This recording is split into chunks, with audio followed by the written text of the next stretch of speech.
Bonjour à toutes et à tous, bienvenue sur le podcast I Am, dans lequel les invités vont partager avec vous leur passion, leur métier, les hauts, les bas qui font d'eux ce qu'ils sont aujourd'hui. Allez, c'est parti. Bonjour mesdames et messieurs, bienvenue sur le podcast I Am. Aujourd'hui, un nouvel invité, je vais te laisser te présenter. Donc Alassane Abdoul, j'ai 36 ans, je travaille au cinéma de Elbeuf et voilà. Eh bien, avant de commencer, on va remercier d'abord la radio HDR qui nous permet d'enregistrer dans des bonnes conditions. Et voilà, donc j'ai souhaité te recevoir parce que j'ai trouvé que tu avais un profil intéressant. Tu vas nous raconter un petit peu ta vie. Tu es né où ? Donc moi je suis né à Elbeuf, donc je suis né au Feugré à Elbeuf. J'ai grandi à Saint-Pierre-les-Elbeuf et voilà, donc je suis un pur produit d'Elbeuf. Pure souche. Ok. Et dans la famille, vous êtes une petite fratrie, grande fratrie ? Moyenne on va dire.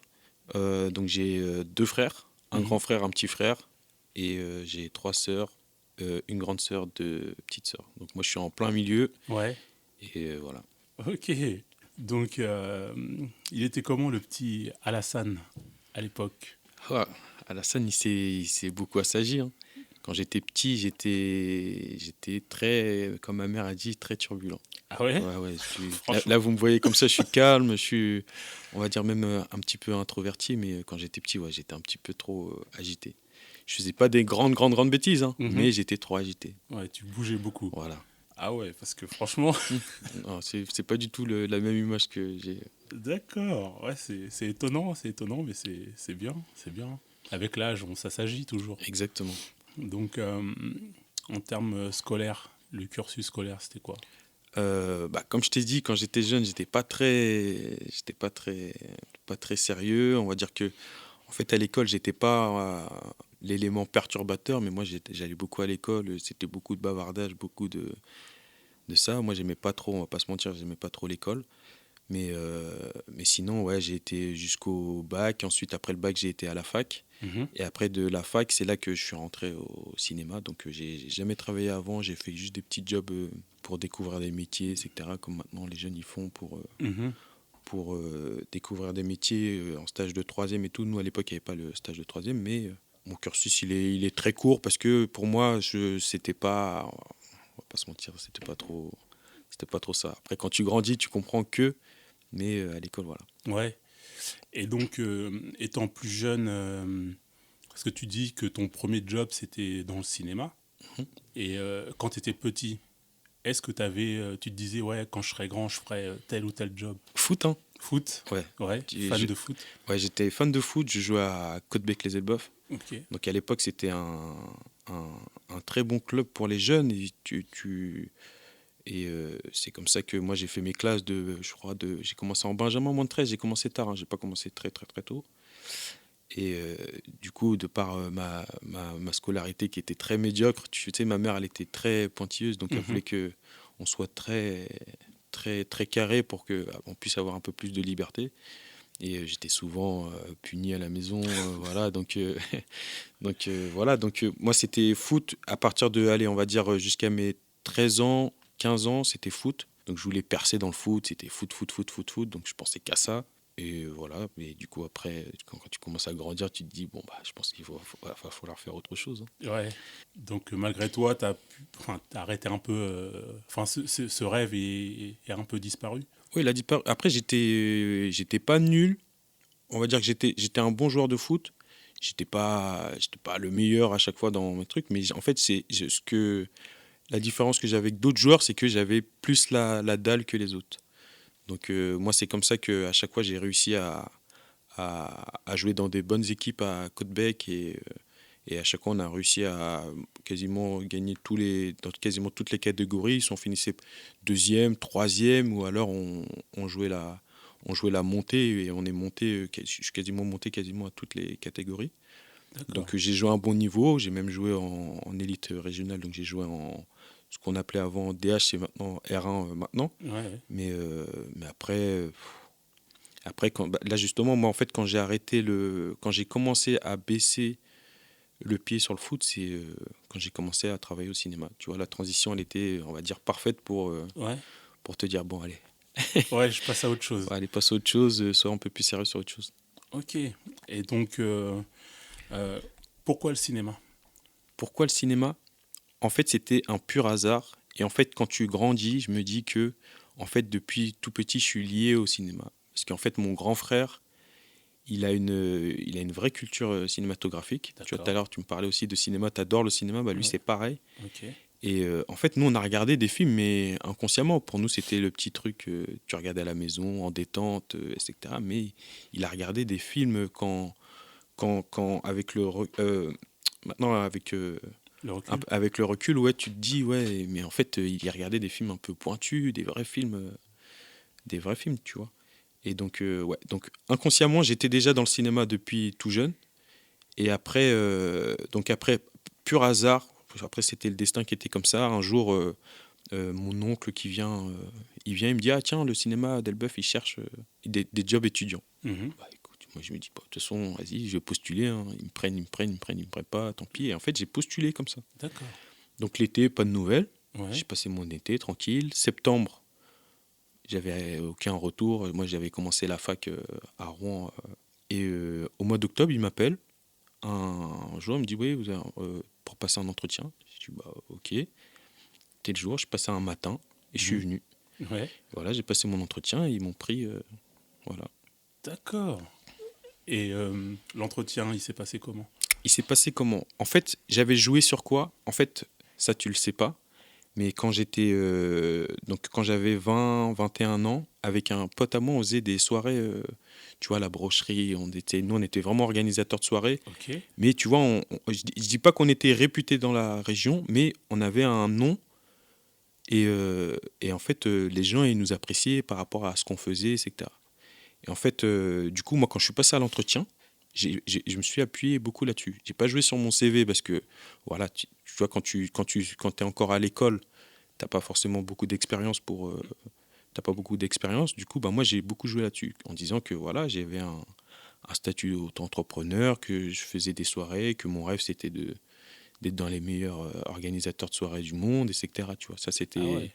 À Donc, 21 ans. voilà, à 21 ans. Et donc, du coup, voilà, j'ai joué là-dessus. Et après, voilà, après, j'ai tout de suite accroché avec la RH, du cinéma. Et après, elle m'a rappelé, je crois, dans l'après-midi. Non, ouais, je crois, elle m'a rappelé dans l'après-midi. Et elle m'a Direct. dit, tu commences demain. Ah oui. Voilà. Ah oui, ça a été très rapide. Ouais, très rapide. Ah ouais, donc tu as eu un profil qui l'a intéressé direct. Exactement. D'accord, elle a vu la motivation et tout. Ah, c'est bien, c'est bien, c'est bien. Donc, tout à l'heure, tu disais que ton frère, il avait une bonne culture cinématographique. Et toi, tu regardais des films avec lui.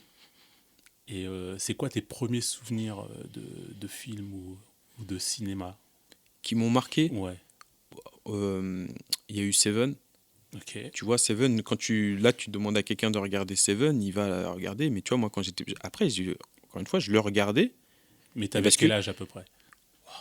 franchement, il faudrait que je regarde l'année de Seven, mais je Ouais, sais que j'étais encore jeune. Et tu vois, c'était le genre de film qu'on regardait avec mon frère et que bah, toi, tu regardais, mais que tu comprenais pas. En fait, tu comprenais, je pense que un enfant ou quelqu'un de plus jeune, il comprend à sa manière le film. Sauf que quand tu grandis, tu comprends. Mais c'est des films, attention, c'est des vrais films de cinéma. mhm. Donc, D'accord. voilà. Donc, étant petit, ton frère, il te mettait déjà devant des vrais Ouais, films, en fait. ouais, parce que en fait, c'était quand ma mère, elle était pas là. Tu sais, nos parents, des fois, ils partent au pays. Du coup, t'es gardé par tes tantes, par ton grand frère, par tes cousines, etc. Mhm. Et bah, l'activité chez nous, c'était quoi? C'était cinéma à la maison, on regardait. À l'époque, c'était les cassettes, on sortait la Ouais. cassette et voilà, on regardait notre film tranquille. Ouais, ouais. Non, c'est bien. Mhm. C'est vrai, en plus, c'était comme ça, hein, Ouais, avec le magnétoscope et tout le ça, magnétoscope. de l'époque. On était très restreint. Après, il y avait comment ça s'appelle, les vidéoclubs. Oui.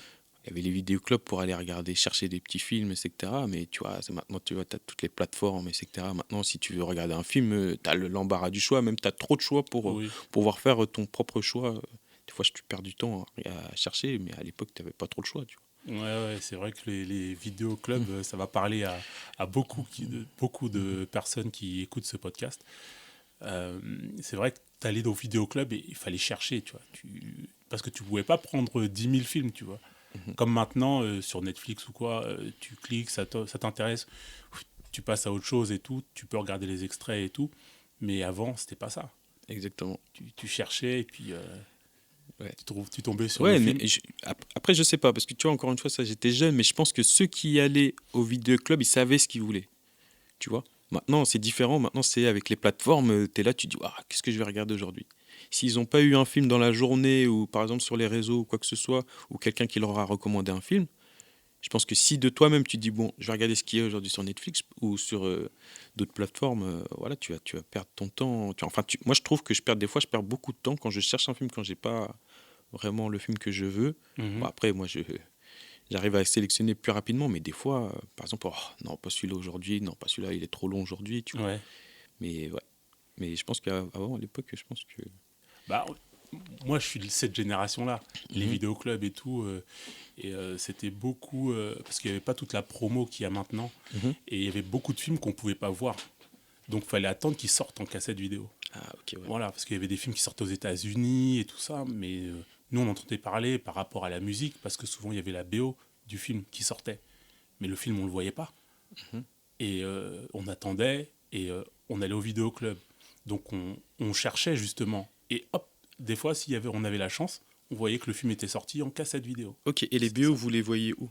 Les, B- les BO, en fait, nous, on allait à la Fnac ou à Virgin, et en fait, il y avait le rayon R&B et tout ça. Et donc, il y avait des CD avec la BO du film. Ok, ok. Et donc, souvent, on découvrait des artistes, euh, des, des acteurs aussi, par des BO. Ah, ok. Voilà, c'était par ce biais-là. Nous, il n'y avait pas de communication. Et on se débrouillait comme ça. Et c'était une sacrée époque. Ouais, des fois, je regrette un peu cette époque où il fallait chercher, justement. Mhm. Ouais, ouais, Ok, ouais. Ouais. Donc, tout a changé, hein. Maintenant, c'est le progrès. C'est comme ça. exactement. Et cinéma. Parce que là, tu disais que tu regardais des films avec ton frère, mais c'est quand la première fois, par exemple, que tu as été au cinéma voir un film?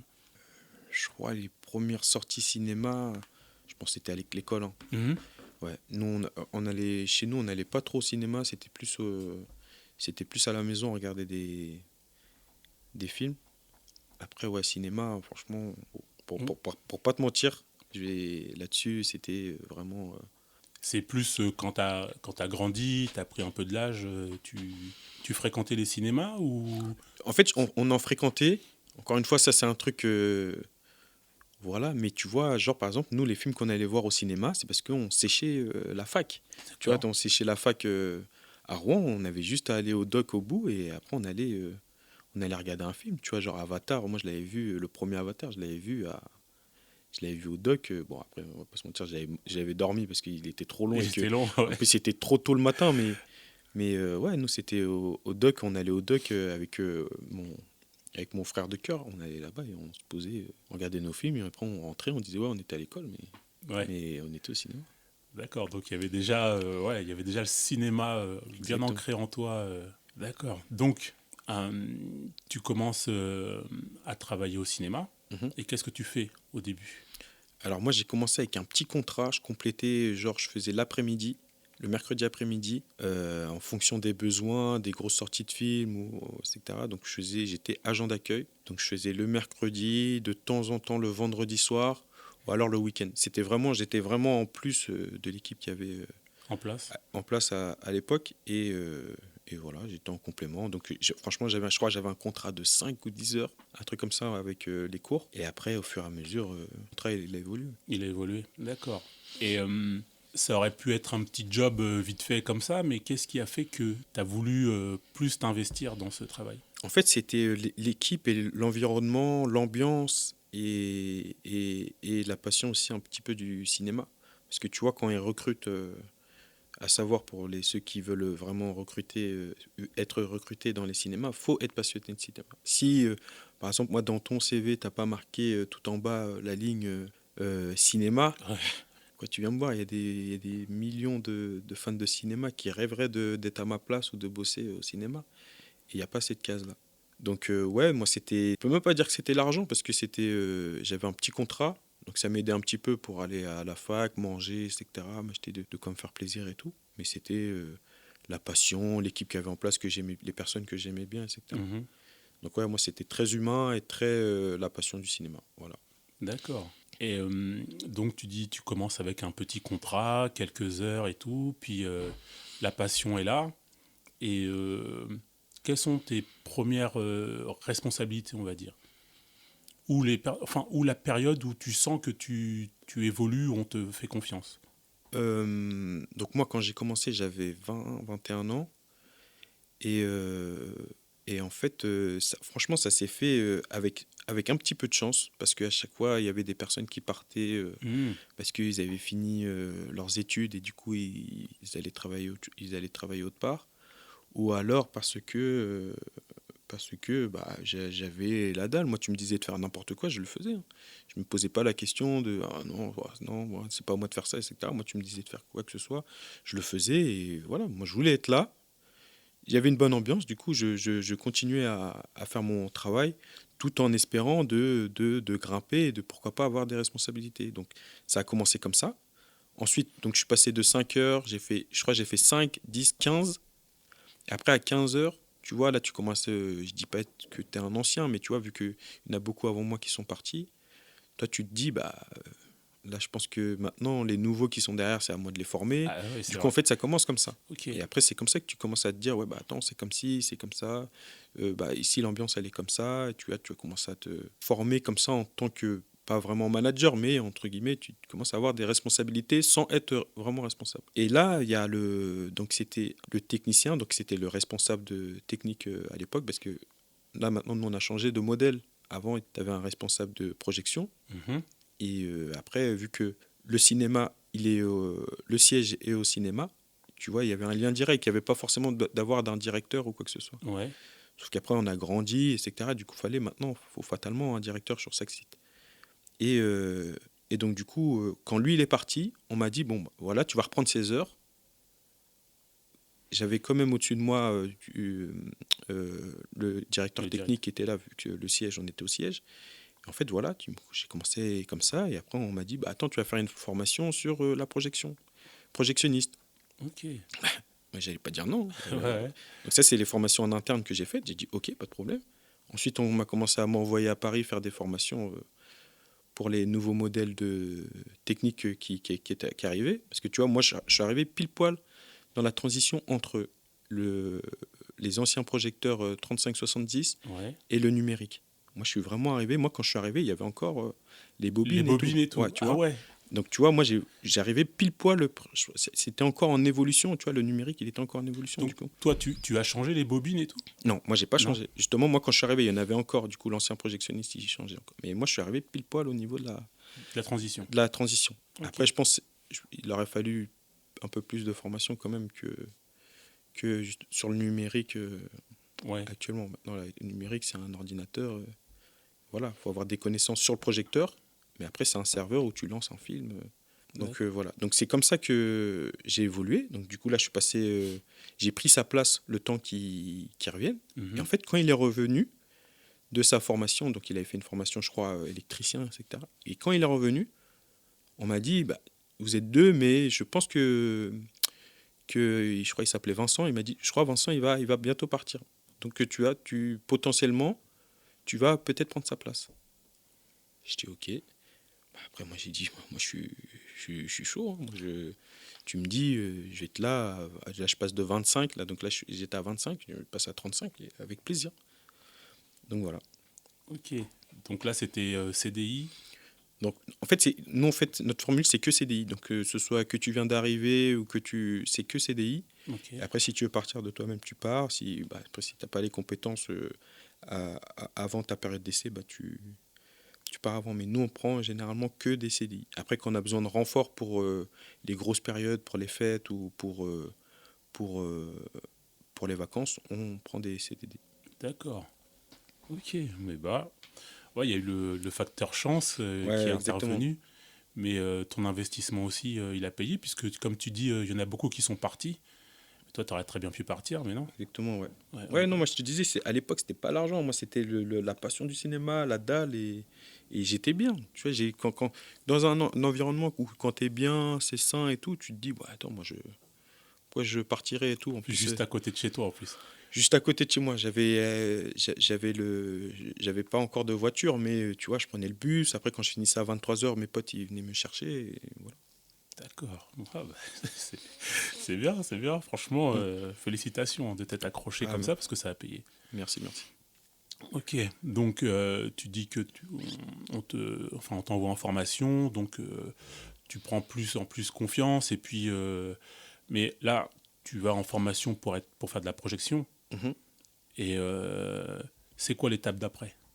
L'étape d'après, c'était donc, comme je te disais tout à l'heure, tu vois, nous, notre modèle, il avait évolué parce qu'on commençait à avoir beaucoup plus de cinéma Mhm. et que du coup, il fallait à chaque fois un responsable de site sur Cinéma. chaque cinéma. Et du coup, moi, comme ils disent, je suis un des premiers à être un des purs produits de Noé Cinéma. Donc, ça veut dire que c'est une personne qu'on forme, qui est en interne, qu'on forme, tu vois, d'agent d'accueil. Et après, avec ses capacités, avec sa volonté, tout ce que tu veux, et avec les formations qu'il a, tu vois, quand on ouvre des cinémas, on se dit, attends, lui, ce profil-là, j'aime bien. Attends, peut-être que on va lui proposer on va lui proposer la responsabilité d'un cinéma. Donc, à chaque fois, on a des formations en interne où tu as de la projection, tu as du management, il y a des ressources humaines, etc. Et en fait, au fur et à mesure, c'est comme ça qu'on a ouvert tous les cinémas et que le modèle de réussite de Noé, Il est comme ça. il est comme ça, exactement. Ah ouais. Ouais, parce que euh, vous, le modèle, il est comme ce que tu dis, Mhm, mais c'est quoi? C'est des franchises? Enfin, je vois par exemple les cinémas Gaumont. mhm, C'est plein de cinémas partout dans la France mhm. et ils doivent avoir un seul siège social peut-être. Donc, le siège, nous, il est à Elbeuf. Ouais. Donc, Pathé, Gaumont, tout ça, tu vois, c'est les grosses franchises, hein, qui Mm. font partie des grosses écuries françaises. Et donc, nous, pour que ça te donne un ordre d'idée, en France, on doit être 9e ou 10e. Je crois qu'on doit être 9e, 10e groupe Français. en France. On Ok. doit être dans les 50. On est rentré dans le top 50 des cinémas en Europe. Ah Et oui. donc, tu vois, entre, je te jure, en 16 ans, là, on a évolué, ça a beaucoup grimpé. Et que notre modèle, il est efficace. Et donc, du coup voilà, si tu as la volonté, que tu es passionné de cinéma, etc., tu vas chez Noé, que tu bosses bien, tout. Tu peux. En plus, on a de la chance qu'ils font beaucoup confiance aux jeunes. Mhm. Donc, franchement, là-dessus, c'est bien. Après, les autres modèles, je les connais pas, donc je peux pas te comparer. Mais tu vois, là, sur d'autres cinémas, ils ont des directeurs. Ils ont d'autres directeurs aussi qui gèrent les cinémas. Après, je sais pas comment eux ils recrutent D'accord. ou voilà. Ok. Et je sais qu'à Elbeuf, il y avait tout ce qui est ciné-débat et tout ça. Comment ça se passe pour organiser un ciné-débat? Faut me contacter. Tu me contactes, tu me demandes. De toute façon, moi, je suis fermé à rien du tout. Même les commerçants, toutes les associations qui nous démarchent, nous, on est ouvert à la discussion, on est ouvert au débat, etc. Après, c'est des films que nous, généralement, ils nous demandent si ils peuvent le jouer à Elbeuf. Mhm. Donc, généralement, c'est oui. Ils veulent des micros, on leur met à disposition. Ils veulent une salle, on leur loue une salle et voilà. Mais en tout cas, tout ce qui est ciné-débat, nous, on est ouvert là-dessus. Et Ouais. en fait, et en plus, on en fait beaucoup, beaucoup, hein. Ouais, ouais, ouais, c'est ce que j'avais vu. C'est bien d'ailleurs. Mm. C'est bien, c'est bien. Et ma mère a travaillé au cinéma, Oui. comme tu le sais. Mhm. Et souvent, elle était contente parce que elle voyait des acteurs connus Ouais, qui venaient au cinéma d'Elbeuf. ouais. Donc, comment un petit cinéma comme ça arrive à faire venir des stars françaises du cinéma? Euh, Richard. Donc Ouais. Richard, on n'en a pas encore parlé, mais Richard, c'est une personne qui était très importante dans mon évolution. Parce qu'en fait, Richard, c'est le PDG de la société. Et en fait, lui, il est justement pour le modèle donc je t'ai expliqué, tu vois, lui, c'est faire confiance. Il a comme il l'a dit cette semaine, j'étais à une de ses conférences, il a aucun souci à transmettre son héritage. Donc c'est-à-dire que lui, tout ce qu'il sait, tout ce qu'il il te le donne. Et il te fait confiance et c'est comme ça que ça a marché. Et donc en gros, Richard, donc, qui est le PDG de la société, c'est aussi le président de la fédération des cinémas en France. Donc tu vois, c'est quelqu'un qui est très important en France. Et il a su ramener ça à Elbeuf. Et maintenant, je te le cache pas, tous les grands acteurs, même les grands réalisateurs, ils veulent venir à Elbeuf de par, de par Richard. Un autre truc, je ne sais pas si tu le sais, mais tu vois, on fait beaucoup de projections de tests. Donc les projections de tests, c'est quoi? C'est le film, il n'est pas fini. Il est D'accord. encore en montage. Et tu vois, par exemple, je te donne un exemple sur les comédies. Mhm. Tu vois, ils savent normalement à quel moment les spectateurs ils sont censés rigoler, quand c'est drôle, etc. Tu vois. Ok. C'est comme tu vois, ceux qui font des one-man shows, c'est Ouais. pareil. Ils savent que normalement, lorsque c'est censé être drôle. Et en fait, ils viennent tester justement euh, leur film à Elbeuf, puisqu'ils savent que les spectateurs d'Elbeuf, ils représentent entre guillemets la France. Parce qu'on a D'accord. toutes les. On a fait des grands films, hein. Donc là, le Marsupilami qui est actuellement au cinéma, là, Mhm. ce film-là, même pas fini. Tu vois, même la marionnette, enfin la marionnette, le Marsupilami, là, Mhm. il était même pas fini. Des fois, c'était des croquis, des dessins, des fois, c'était des marionnettes. Et donc, ce film-là, il était même pas fini, qu'ils l'ont testé à Elbeuf. D'accord. Tu vois, après, ça, c'est des projections qui sont parfois un petit peu secrètes. Et parfois, voilà, mais en fait, tous les grands acteurs, réalisateurs, ils veulent aller à Elbeuf D'accord. de par ça. Et après, il y a la magie de l'écran de la salle 1. Donc, l'écran de la salle 1, en fait, c'est un écran qui a inspiré le film The Artist. En fait, l'écran, il se lève. En fait, en levant l'écran, toi, tu es derrière l'écran, tu lèves l'écran et tu vois les spectateurs. Et les spectateurs, et en fait, ils veulent tous traverser l'écran. Ah ouais. Ah oui, oui. Non, mais quand ils viennent, ils savent. Ils disent, ouais, aujourd'hui, on traverse l'écran. Ils le savent déjà. Ah, c'est bien. Et tout ça, c'est Richard qui a amené. C'est Richard et toute l'équipe qu'il y a derrière, là, toute l'équipe de programmation, le commercial et tout. C'est une équipe, vraiment, là-dessus, eux, tu vois, quand je te disais, j'étais jeune, on va dire, j'étais un peu foufou et tout. Je pense que le fait d'avoir travaillé avec des personnes comme ça m'a justement assagi et m'a appris surtout la rigueur et à être carré. D'accord. Ouais, c'est bien, tu as eu des bons mentors. Exactement. Eux là-dessus, sur le sérieux, il y a rien à dire. Et en fait, c'est eux qui m'ont transmis ça, hein. Ok, donc là, tu me parlais de l'équipe de programmation. Mhm. Et, comment ça se passe justement parce qu'il y a plein de films qui sortent toutes les semaines en France. Comment vous faites pour le choix? Après, moi, je suis pas trop calé, parce que justement, c'est Jonathan qui est en programmation qui gère ça. Et en fait, lui, toutes les semaines, il me semble que ça doit être le vendredi ou peut-être même le lundi matin, il négocie la sortie des films. Après, je pense que c'est compliqué parce que lui, il gère quasiment tous les cinémas du groupe. Donc, Ah tu oui. vois, il négocie pour tous les cinémas en disant, voilà, ce film-là, il va bien marcher à Elbeuf, ce film-là, il va bien marcher à Yvetot, il va bien marcher à tel endroit. Et voilà, il est en négociation constante avec les distributeurs de films. Donc, c'est pour ça qu'il faut avoir une très bonne relation avec les distributeurs pour justement avoir des bons retours. Ok.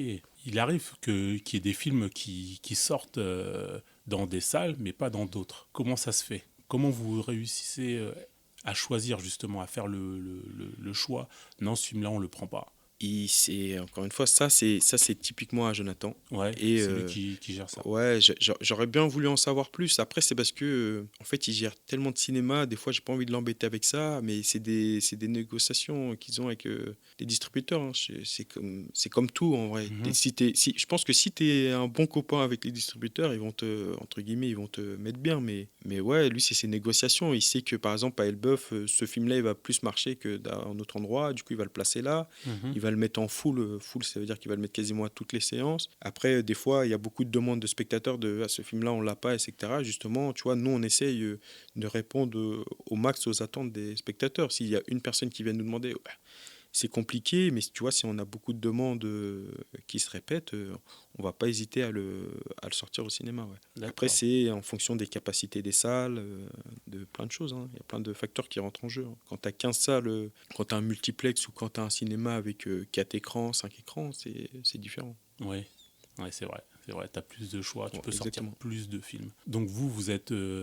Enfin, quand il y a des sorties nationales des films, vous le sortez obligatoirement ou il se peut qu'il y ait des sorties nationales que vous ne sortez pas? Généralement, à Elbeuf, on a la chance, on a des grosses sorties. Ouais. Donc, c'est-à-dire qu'on l'a en sortie nationale. Après, quand tu as des films un peu moins, on dit où il y a un peu moins de buzz dessus, peut-être qu'on le passe un peu plus tard, comme je t'ai dit, en Mhm. fonction des demandes, en fonction aussi de la place aussi. Ouais. Tu vois, parce que, comme je t'ai dit, tu vois, par exemple, si tu as 15 films dans la semaine, tu que 5 salles et que après il y a des films que oui, si ça tiendrait qu'à nous, on jouerait tous les films, mais malheureusement, tu es obligé de faire des choix, des fois Mhm. des choix à contre-cœur, des fois, voilà. Et après, il faut que tu répondes aussi à toutes les demandes de chaque cinéma. Donc, tu vois, après, je comprends aussi que son travail, il est très compliqué. Donc là maintenant, ton poste, Mhm. c'est directeur? Donc, ouais. Donc là, je suis directeur du cinéma d'Elbeuf. D'accord. Donc là, je gère une équipe de 6 personnes. Et en fait, moi, comme je t'ai dit, le cinéma, il est au siège. Donc moi, j'ai la chance d'avoir des liens directs avec le siège et directement avec mon équipe. Donc, Et depuis que tu es directeur, quels sont les défis que tu as rencontrés? franchement, directeur de cinéma, je ne vais pas te dire que c'est le métier le plus facile. En fait, c'est un métier, vu que c'est un métier de passion, franchement, tu rencontres des difficultés, comme tout. Après, le plus compliqué, je pense que c'est le management. Hein. Ouais. C'est ce que je dis tout le temps, le management, c'est le plus compliqué. C'est pour ça que moi, dans mon recrutement, j'essaie de faire en sorte que les personnes elles se correspondent, qui vont s'entendre, etc. Pour moi, c'est la tâche la plus compliquée, le management. Ouais. Les personnes, leurs états d'âme, Ouais, l'ambiance de l'équipe et tout. l'ambiance, leur caractère, etc. Mais sinon, vu que c'est un métier de passion. Justement, en parlant de management et tout ça, d'équipe, est-ce que tu as mis des choses en place justement pour que ton équipe s'entende bien, que des choses hors du cinéma par exemple? Ouais, on essaye de faire beaucoup de sorties. Mhm. Après, tu vois, moi j'ai la chance de faire quasiment toutes les conventions nationales où étaient présentes des films, etc. J'essaie d'en ramener quelques-uns avec moi des fois. Je peux pas ramener tout le monde parce qu'il faut bien que le cinéma il tourne, mais j'essaie au maximum de leur faire découvrir aussi l'envers du décor. C'est bien d'être à l'intérieur du cinéma, mais c'est bien aussi de leur faire découvrir aussi ce qui se passe dehors, de comment on voit les choses de l'extérieur. Et surtout, pour l'ambiance, nous on fait beaucoup de sorties, on fait beaucoup de repas en équipe et tout. Là, je te pose quelques questions. Une de mes cousines qui s'appelle Cindy, qui est, Mhm. ouais, c'est une cinéphile, elle adore ça. Et donc, elle m'a donné quelques questions à te poser. Je voulais savoir, par exemple, les risques économiques qui sont rencontrés par le milieu du cinéma depuis qu'il y a l'expansion de toutes les plateformes et tout ça. Donc, à savoir que en France, tu sais, on est troisième sur l'échelle mondiale. Tu vois, c'est les Américains qui ramènent plus de... De films. Non, pas qui ramènent plus de films, mais qui font plus en termes de recettes. Ah oui. Ensuite, tu as le marché asiatique. Et ensuite, tu as les Français où on est... En France, on a la chance de par la loi, et tu sais, ça c'est le travail justement de mon PDG, donc, qui est le président de la fédération, c'est son job de défendre le cinéma en France. Et en fait, on est protégé par la loi qu'on appelle la chronologie des médias. Mhm. Je ne sais pas si elle connaît. Donc la chronologie des médias, elle est protégée. Avant qu'un film il sorte sur une plateforme, il faut que le cinéma ait l'exclusivité pendant quasiment 4 mois. D'accord. Donc tu vois, là-dessus, on est protégé. Après, à l'avenir, est-ce que si la loi change, oui. Mais sinon, là-dessus, on est protégé. Hein. Il me semble que c'était déjà le cas à l'époque des vidéoclubs, justement. Parce qu'il y avait les films. Non, il me semble qu'il y avait ça parce que les films ils sortaient en salle et avant qu'ils sortent en vidéo, Mhm. il y avait à peu près 4 ou 6 mois, je crois, qu'il y avait un truc comme ça. Peut-être, mais en tout cas, il faut que tu dises à ta cousine qu'elle n'a pas à s'inquiéter et que là-dessus, le cinéma français est protégé. Netflix, c'est tout l'inverse. Netflix, il va sortir un film directement sur sa plateforme, mais Netflix, je pense qu'il commence à comprendre que s'il veut vraiment que ça marche, il va passer ses films avant au cinéma. Il y a beaucoup de... Et Netflix, ils l'ont compris, ils investissent aussi maintenant dans des films qui passent avant au cinéma et qui respectent la chronologie des médias. Donc c'est la bataille entre le cinéma et les plateformes là-dessus. Mais pour l'instant, on est protégé par la loi, donc il n'y a pas trop de... Il y a pas trop de risques. Est-ce que vous avez mis. Enfin, quelle stratégie vous avez mis en place pour fidéliser votre clientèle sur Elbeuf?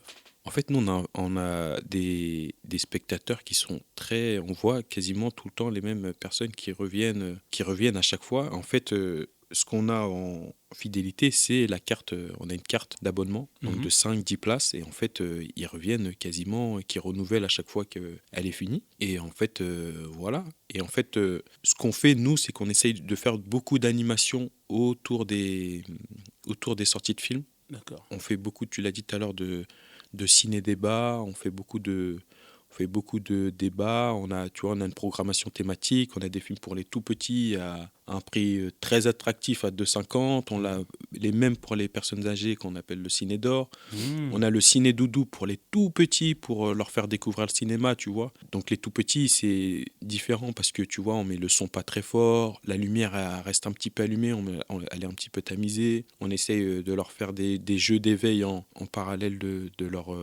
leurs petits films, hein. On leur met des courts-métrages, des petits films d'animation pour découvrir le cinéma. Et après, voilà, on a le Noé classique où on ressort des anciens films à l'époque. Tu vois, on a le ciné-club jeune qu'on a fait, qu'on a déployé aussi sur tous nos cinémas. Pareil, en fait, c'est un film qu'on va sortir tous les mois. Le ciné-club jeune, c'était pour attirer les jeunes de moins de 25 ans. Donc les jeunes de moins de 25 ans, ils payent 4,50 pour venir à la séance. Ceux qui viennent, qui sont un peu plus âgés, ils payent 6,50. Donc tu vois, là, on est encore en dessous du prix moyen du cinéma. Et en fait, ça, c'est tout notre modèle justement pour attirer et pour garder nos spectateurs dans les salles de cinéma. C'est une formule qui fonctionne? Honnêtement, ça marche très bien, hein. Ça marche très bien. C'est comme ça qu'on fidélise, c'est comme ça que les gens ils découvrent le cinéma, c'est comme ça que les gens ils reviennent au cinéma. Et voilà. Tout à l'heure, tu me disais que en termes de position en France, vous êtes 9e, c'est ça, hein? 9e, 10e, ça a confirmé. Ouais. Et tu disais aussi que des fois, tu vas sur des projections, c'est ça? Ouais, il y a des fois, c'est des avant-premières. Des avant-premières? Ouais. Des fois, c'est des conventions. Convention. Donc sur une convention, il se passe quoi sur une convention? Sur des conventions, tu vois, là par exemple, la dernière que j'ai faite, donc c'était la French Convention. Tous les ans, au mois de janvier, tu as la plupart des gros studios, tu as beaucoup de distributeurs français qui viennent et qui présentent justement leurs films sur 2026, même de 2027. Des fois, ils nous montrent même des petits passages, des petits extraits, des exclus. Et cette année, là, sur l'année 2026, ça va être une année vraiment incroyable, hein. Ah oui. Donc là, cette année, je pense que les gens, tu vas voir, ils vont revenir au cinéma. En 2025, ça s'était un petit peu perdu de par la grève à Hollywood. Les scénaristes, là? Ouais, voilà, il y a 2 ans, tu sais. En fait, tu vois, il y a eu un impact sur l'année 2025 où tous les films... Ah oui. Il n'y avait pas beaucoup de gros films de sortie, mais là, 2026, ça va être une année incroyable.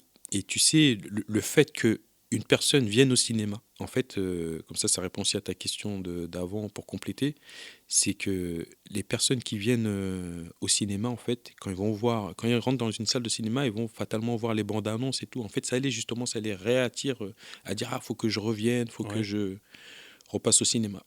Et donc voilà, le but de ces conventions, c'est que j'y aille, tu vois, que je vois les films, que je vois des extraits, des films que je pourrais potentiellement jouer à Elbeuf, etc. Donc franchement, ces conventions-là, je trouve qu'elles sont très importantes pour un responsable de site.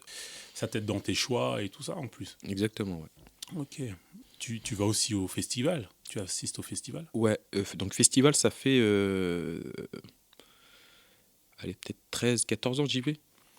Et tous les ans, j'y vais, c'est mes vacances qui sont déjà dans le calendrier, calées pendant 2 semaines. Ouais.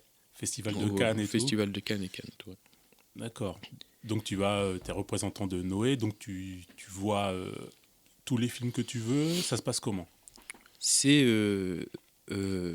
pour éviter tout problème, je vois pas tous les films en fait, tu sélectionnes les films que tu veux choisir et en fait après on te répond pour savoir si tu peux y assister ou pas. D'accord. Donc on va pas se mentir, la plupart des films que je veux regarder, je les vois en bataillant un petit peu de temps en temps, mais honnêtement, Cannes, c'est un autre monde. Ah ouais. C'est un monde à part. C'est un monde où tu côtoies pendant 15 jours euh, sur la croisette des stars. C'est un autre monde. Je peux pas te... Et comment s'est passé la première fois que tu y as été? D'ailleurs, d'abord, comment s'est fait le processus pour que tu ailles la première fois? Comment s'est fait le processus? En fait, c'est je te rappelle, je t'avais dit en tout début que j'organisais des soirées au début. Oui. Et en fait, bon, on va pas se mentir, on espérait peut-être faire de grosses soirées, etc. Mais en fait, à l'époque, encore une fois, Cannes, c'était aussi, en parallèle du festival, c'était le lieu de toutes les grosses soirées Oui. à Cannes et tout. Donc moi, mon but, quand je voulais aller à Cannes, au-delà du cinéma, c'était aussi de me faire des contacts à Cannes. Mmh. Et en fait, la première année où j'ai été à Cannes, je vais te raconter une anecdote. La première année où j'étais à Cannes, moi j'y étais pour travailler. En fait, ouais, j'ai travaillé, en fait, tu vois, tu as le Festival de Cannes et tu as Ouais. le marché du film. Et en D'accord. fait, ouais. Et quand j'y étais, l'idée de mon patron, il m'a dit, mais si tu veux vraiment percer là-dessus, j'ai une idée pour toi. Tu vas faire coursier. Et en fait, les coursiers, vu qu'ils sont à gauche, à droite dans le palais, dans le truc, ils sont à l'affût sur toutes les soirées privées, les soirées, etc. Fais coursier, tu vas voir, je suis sûr que tu vas t'en sortir là-bas. Du coup, je lui dis, bah écoute, vas-y. Du coup, je fais coursier la première année, sauf que la première année, écoute, hein, pendant 15 jours, Mmh. je me réveillais à allez, 7 heures du matin pour aller bosser. Donc, je travaillais jusqu'à peut-être 16 heures, 17 heures. Ensuite, tapis rouge pour la montée des marches. Je regardais le film. Ensuite, il y avait toujours des soirées privées, les soirées privées des marques, etc., des sponsors et tout. Ensuite, je sortais en boîte justement avec les personnes que j'étais censé aller fréquenter pour pouvoir justement percer dans le monde Du cinéma. de la nuit. Mmh. Je rentrais, je pense, je dormais 30 minutes. Et en fait, j'ai fait ça pendant 15 jours. Pendant Wow. 15 jours, j'ai fait ça. Et pendant 15 jours, je suis revenu. Je crois que j'ai dormi. Il me restait encore une semaine de vacances. Je crois que j'ai dormi pendant une semaine. Chaos. J'avais plus d'énergie, j'avais plus rien, plus rien, plus rien, plus rien. Donc ça, c'était ma première année à Cannes. Ensuite, la deuxième année, je me suis dit, impossible que je refasse ça. C'est infaisable. Donc je vais ancrer dans cette période-là mes vacances d'office à chaque fois, chaque année. Et donc depuis, ça doit faire 13 ans. Ouais, du coup 13 ans. Et ça fait 13 ans maintenant que je vais au festival, mais c'est mes vacances et je profite de passer mes vacances et le soir, justement, dans un emploi du temps beaucoup plus restreint qu'au tout début, où je vais voir mes films et que je, Tu peux et profiter que je peux tranquillement, ouais. profiter en parallèle sans être à plat Et en t'es, rentrant. et t'es plus coursier. Et non, je suis plus corsé. Non, j'avais fait que la première année. Ouais, ouais. Il m'avait vraiment dit, ouais, tiens, fais ça. Tu vas voir, c'est sûr, tu vas Ah, je te jure que j'ai plus que réussi ma mission. Sauf que après, j'étais cuit. Je me suis fait des contacts de malade. Mais par contre, j'étais KO. J'étais KO, KO. Et pour les contacts, tu y allais au culot, on t'a présenté du monde. Mais en fait, moi, de base, je suis quelqu'un de très réservé. Donc, tu vois, je vais pas trop vers les gens. Mhm. Tu vois. En fait, c'était vraiment en mode. Moi, l'idée, c'était de me dire, ouais, je suis là, je suis dans un bon endroit. Donc, on va penser que je suis. Tu sais, à l'époque, là, quand je te parle de ça, j'avais 21 ans, 22 ans. Donc là, tu vois, t'es naïf, t'es tout ce que tu veux, t'es insouciant, tout ce que tu veux. Et donc, du coup, bah, moi, je me suis dit, bah, je suis là.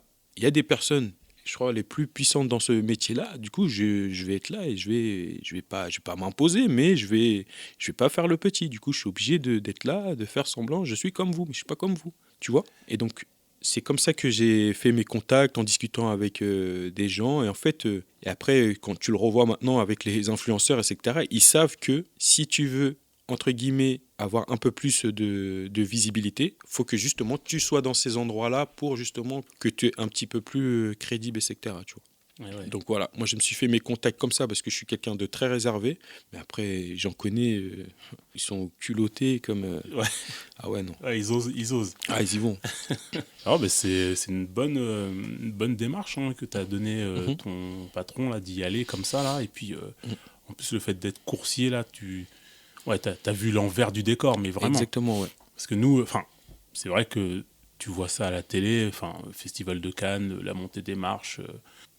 On sait qu'il y a des films qui sont projetés, tout ça et tout, mais bon, voilà, on sait pas beaucoup plus, quoi. Ouais, non, c'est Mm. vraiment ça, c'est incroyable le Festival de Cannes. Quand tu es passionné de cinéma, tu vas là-bas, tu vois des films, tu sais, c'est le Festival de Cannes, tu vois, vu que vous connaissez pas trop, comme tu dis, l'envers du décor, mais le Festival de Cannes, tu sais, c'est des séances de cinéma toute la journée où il y a Mhm. tous les films qui sont en compétition et tu as des films hors compétition. Et en fait, de tôt le matin jusqu'à tard le soir, je crois la dernière séance, ça doit se terminer peut-être à 2 heures. Ah ouais. Et en fait, tu as des séances toute la journée. Sauf que les séances, les 2 dernières séances, c'est les séances du tapis rouge ou les séances où tu es en smoking, où il y a un dress code et tout à respecter. Voilà, Ok. c'est comme ça que ça marche. Mais c'est des séances de cinéma non-stop. Tu sais, tu peux. Moi, j'ai déjà fait une séance, je sais plus, je crois que c'était le bon grand géant, je crois. Ouais, je sais plus trop, c'était un film de. C'était un film. Je crois que c'était à 10 heures du matin. Mhm. J'ai marché sur le tapis rouge, j'étais habillé en civil, j'étais habillé normal. Eh ouais. Ouais. Mais après, pour que tu comprennes, c'est des séances de cinéma toute la journée Ok. qui passent. Donc le dress code, là, le costard, là, c'est Mhm. le smoking, c'est le soir. C'est le soir. Ok. Ouais, tu vois, c'est des petits détails Mhm. que je savais pas et peut-être que mes auditeurs aussi ne savaient pas non plus. D'accord. Et donc là maintenant, ça fait combien d'années que tu travailles pour le cinéma? Depuis, j'ai commencé en 2010, donc voilà, ça va faire 16 ans au mois d'octobre. Ah oui, le temps il passe, Ouais, ça il va passe, vite. hein. C'est quoi les projets qu'il y a pour le cinéma d'Elbeuf là? Là, donc le prochain projet, très gros projet, c'est la rénovation du cinéma, hein. Mhm.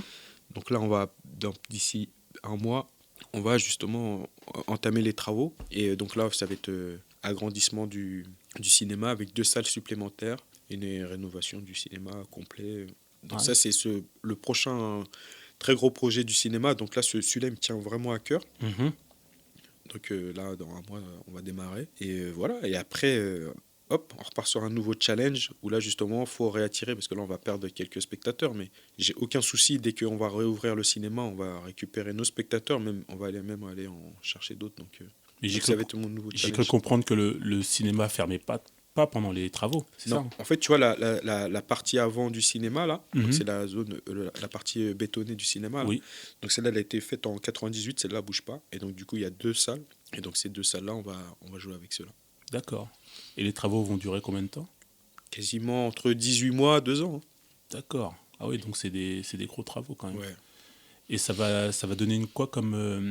en fait, ça va être des salles de combien de places à peu près? Donc 350, après c'est des salles qui tournent autour de 150, 150.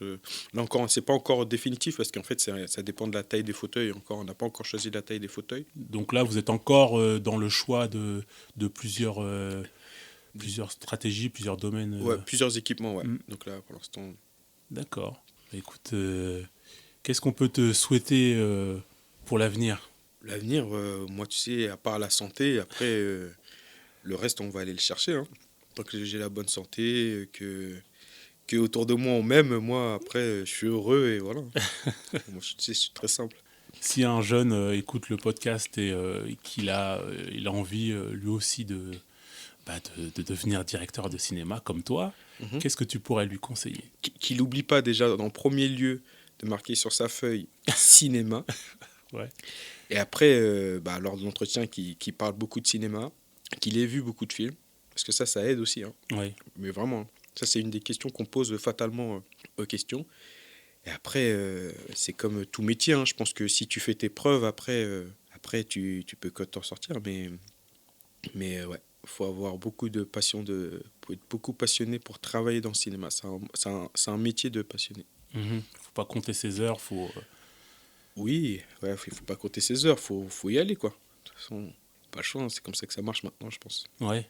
Toi, tu as un acteur préféré, un réalisateur préféré?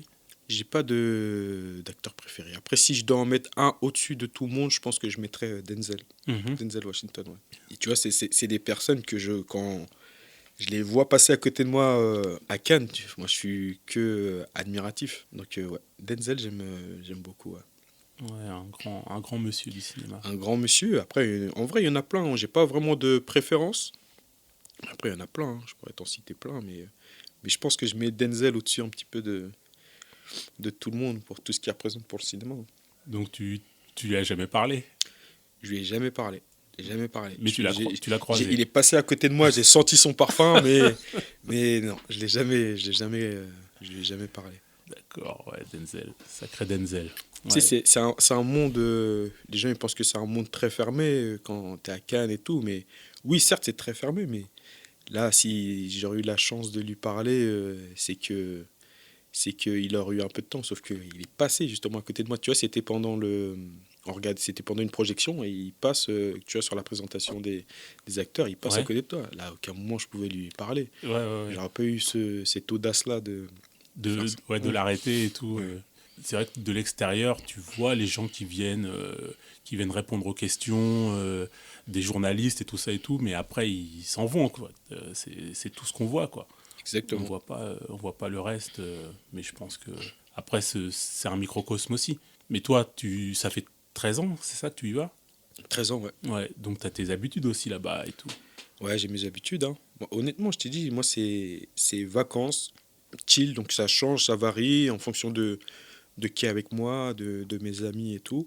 Après, là-bas, je suis beaucoup avec mes collègues aussi qui sont là-bas pour le festival, donc c'est beaucoup film, après petit dîner, tranquille. Mhm.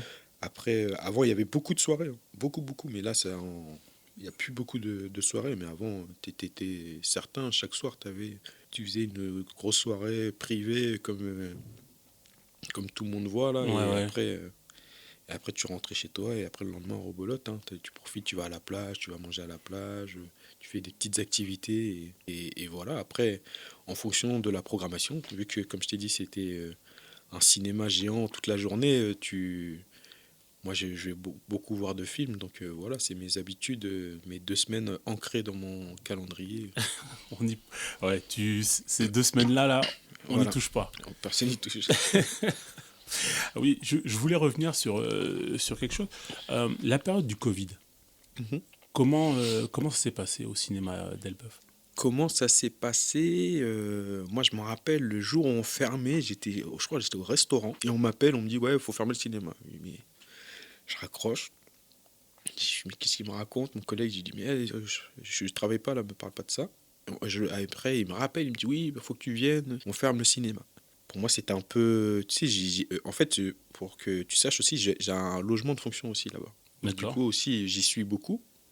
Et en fait, au début, c'était. Bon, tu te dis, bon, on va dire, c'est des vacances, c'est un peu de repos et tout.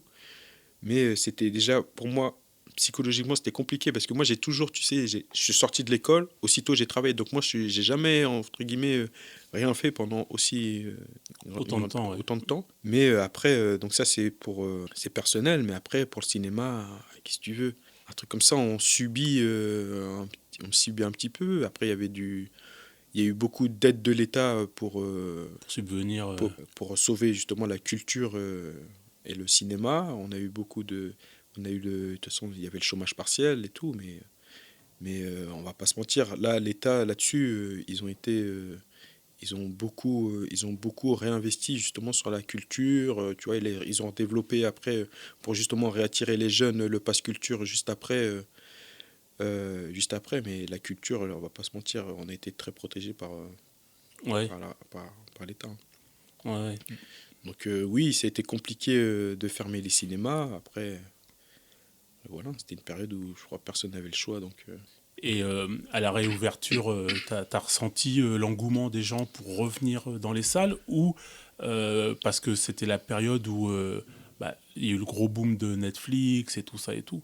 Donc ça s'est passé comment après à la réouverture?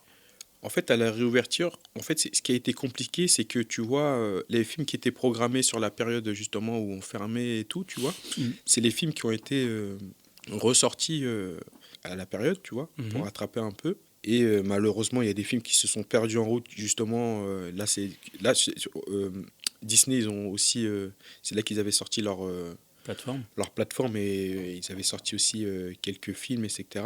Donc ça, c'était une des batailles de mon président, de Richard. Donc ouais, ça a été compliqué parce qu'il y a des films qui se sont perdus en route, il y en a qui ont essayé de modifier la chronologie des médias, tu vois, Ah en fait, oui.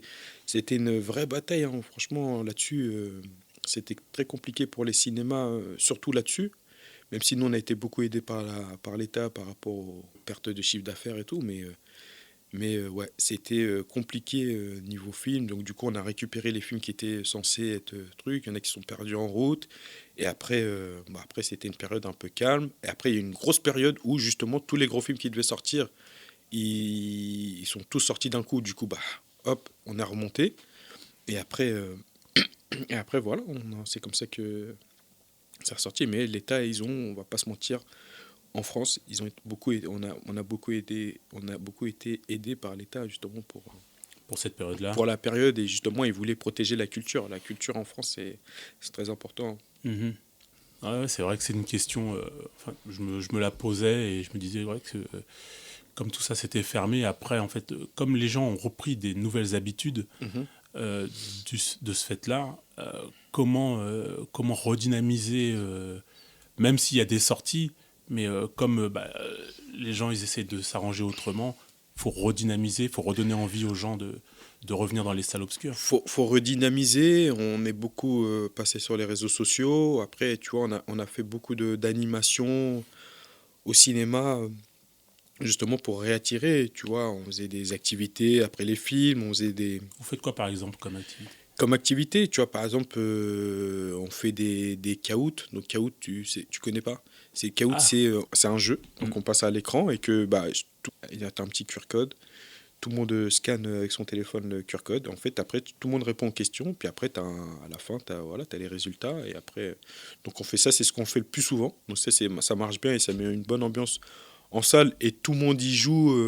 Voilà. donc ça, Et ce caout là, vous le faites avant ou après le film? on le fait généralement avant. Ok, Après sinon, tu risques quelques-uns qui vont partir. ouais. Mais après, généralement, on prend pas les gens en otage. Hein, donc, Mm. on leur précise bien. Et de toute façon, ils le savent. Généralement, quand ils viennent, c'est un peu aussi pour ça. Et pour l'animation, du coup, voilà, il y a la petite animation avant. Après, je travaille beaucoup avec Aventure Kids. Ok, Donc, pareil, hein, on fait venir des châteaux, des châteaux gonflables et je connais tout. bien. Ouais, tu connais bien. Ouais. Et voilà, on fait sur le parvis du cinéma, tu vois, voilà, franchement, même la ville, ils aident aussi beaucoup, la culture, le cinéma et tout. Donc, franchement, à Elbeuf, là-dessus, il n'y a aucun. Si tu veux faire un truc, tu peux le faire sans trop problème. Généralement, tu es bien entouré, on t'aide et tout. Donc, là-dessus, nous, on travaille beaucoup, mais c'est comme ça qu'on a réattiré les gens au cinéma.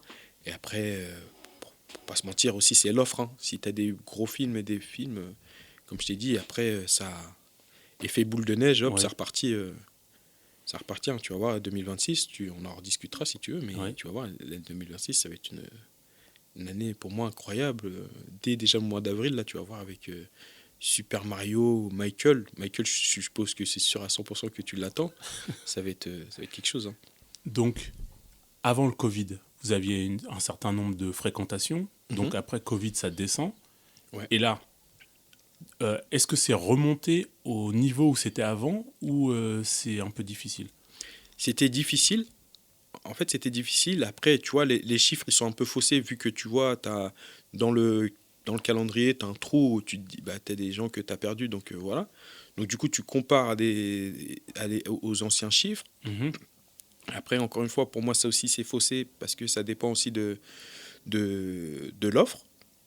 Donc ouais, c'est clair qu'en niveau chiffres, on a beaucoup chuté. Et après, allez, on va dire 1 an et demi après, c'était un pic, c'était une année de fou. Et voilà.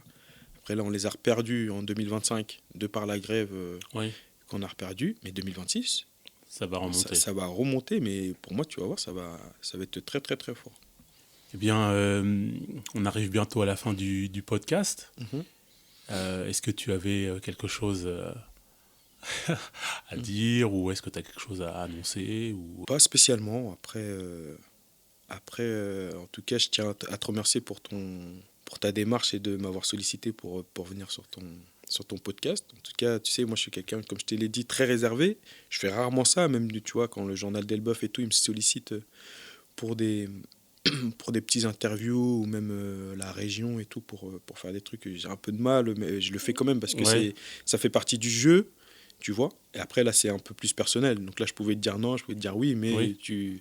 de par notre relation, je ne pouvais pas te refuser. Et je me suis dit, bah allez, on va tester. Comme ça, au moins, peut-être que tu vas un peu plus m'aider à être un peu plus, justement, Ouais, t'extérioriser un peu à plus. m'extérieur. Ouais, Ouais, ouais. exactement. En tout cas, tu parles très bien et puis Merci au beaucoup. contraire, il faut...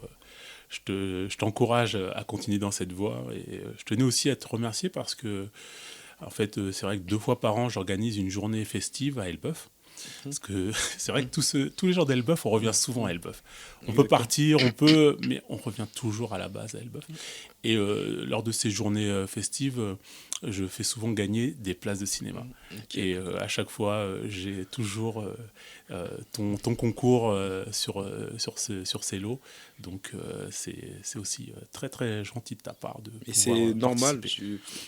C'est normal. Ouais. J'aiderai toujours ou j'appuierai toujours justement les assos, toutes les démarches justement comme ça pour la ville, même pour les personnes. C'est bien aussi justement, on parle beaucoup de cinéma. Le cinéma, c'est de la culture et en fait, c'est très important, tu vois.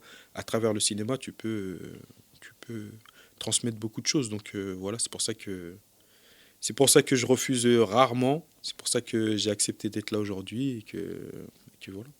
Eh bien, merci beaucoup, Alassane. Merci à Eh toi. bien, nous, on te souhaite la santé, hein, comme tu l'as dit, et Merci puis beaucoup. le dynamisme, et puis toute cette énergie-là qu'il faut, parce que je vois que tu es quand même assez actif.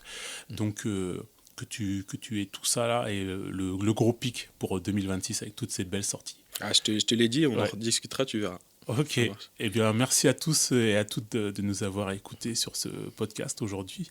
Et puis je remercie encore la radio HDR pour les studios et à très bientôt. Merci, ciao ciao. Bonjour à toutes et à tous, bienvenue sur le podcast I Am, dans lequel les invités vont partager avec vous leur passion, leur métier, les hauts, les bas qui font d'eux ce qu'ils sont aujourd'hui. Allez, c'est parti.